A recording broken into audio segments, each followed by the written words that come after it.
Estimados hermanos y hermanas, el Señor nos dé su paz.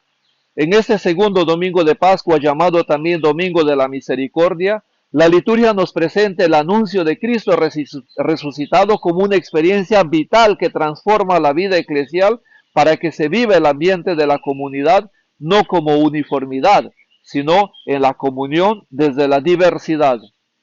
La primera lectura, que está tomada de los Hechos de los Apóstoles, capítulo 4, los versículos del 32 al 35, nos presenta el proyecto de vida de la primera comunidad cristiana de Jerusalén que vive la experiencia de Jesús resucitado. La comunidad de Jerusalén no solo presenta una comunión de personas, sino también una comunión de bienes. No se puede ser comunidad cuando hay mezquindad en el interior de la comunidad. Cuando las pasiones humanas, que se materializan en el acumular, en el poseer y en el aparecer, destruyen la armonía de la comunidad.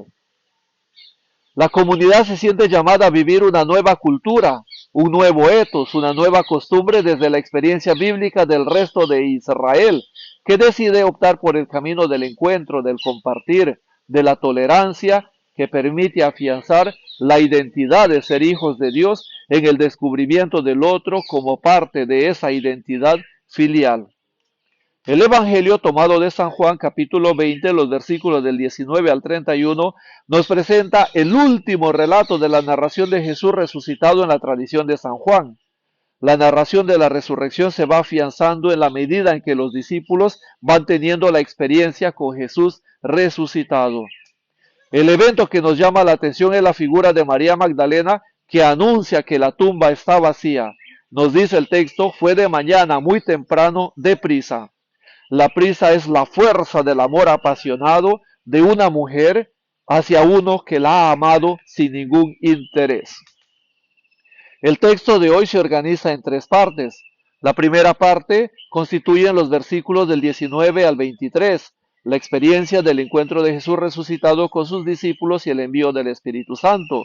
Luego los versículos del 24 al 29, que es el encuentro de Jesús con Tomás, y finalmente los últimos dos versículos 30-31, el epílogo.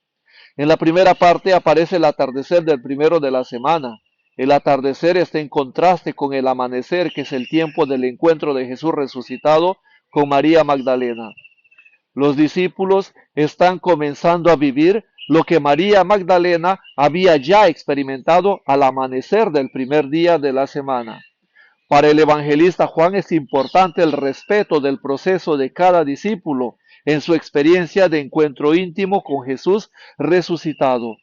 La prisa de María va en contraste con la pasividad de los discípulos, que se encuentran con las puertas cerradas y con miedo.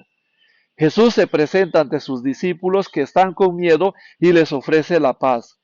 La paz de Jesús no es el trofeo logrado después de la guerra, no es la ausencia de guerra, es la bendición de Dios por medio de Jesús, que nos llama al encuentro con Él y con el otro. Luego les muestra las manos y el costado. En el fondo, el evangelista nos propone la mistagogía de que la fe entra por los sentidos. El texto nos dice que los discípulos vieron el cuerpo del Señor resucitado. En el Evangelio de San Juan, la fe requiere del acto de ver, para que el objeto de la fe no sea abstracto, sino algo real, algo vivencial. También en el trasfondo del relato aparece la comunidad que se está preguntando: ¿en qué cuerpo ha resucitado el Señor? La respuesta la da Jesús cuando les muestra las cicatrices de su crucifixión como confirmación de que el mismo cuerpo que ha sido crucificado es el resucitado. Simultáneamente, el saludo de la paz, Jesús les envía el Espíritu Santo a través del soplo. El soplo es la expresión semita para transmitir un carisma, un don. Jesús comparte con sus discípulos la presencia del Espíritu, que los cualifica para que sean su testigo. En el momento de la creación, la mano de Dios modela el ser humano. Ahora, el hálito de Dios restaura al discípulo para ser testigo de la novedad de Dios. Jesús, que es el enviado del Padre, ahora es el que envía a sus discípulos en el acto de perdonar y de liberar. Este gesto no se reduce al sacramento de la reconciliación, sino más bien es la experiencia de Pentecostés que nos cualifica para ser testigos de sus palabras, de sus acciones y de sus gestos. La figura de Tomás es bastante conocida aún en el mundo del arte. El Evangelio, una vez más, nos dice que no todo discípulo se encuentra en el mismo proceso de seguimiento. Tampoco todos tenemos la misma experiencia de intimidad con Jesús resucitado. El hecho de que Tomás no se encuentre con los discípulos cuando Jesús se apareció a la comunidad y sopló el Espíritu Santo sobre ellos, nos deja ver que fuera de la comunidad no es posible ver al Señor resucitado. Así, la comunidad se plantea que uno no puede ser discípulo sin haber sido enviado por Jesús. Tampoco se puede ejercer el ministerio en la comunidad sin antes haber recibido el Espíritu de Jesús en la comunidad. La comunidad es la mediación donde todos contemplamos al Señor resucitado. Tomás es el referente del discípulo que quiere estar con Jesús al margen de la comunidad, algo que en el Evangelio de San Juan es algo bastante difícil.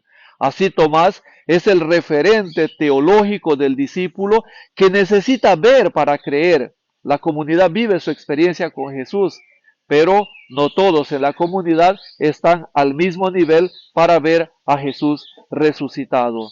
Finalmente, los últimos versículos 30-31 se presenta como el epílogo que cierra toda la narración de las apariciones del Señor, no tanto como una narración literaria, en cuanto que lleva a confirmar la fe de los discípulos en Jesús resucitado.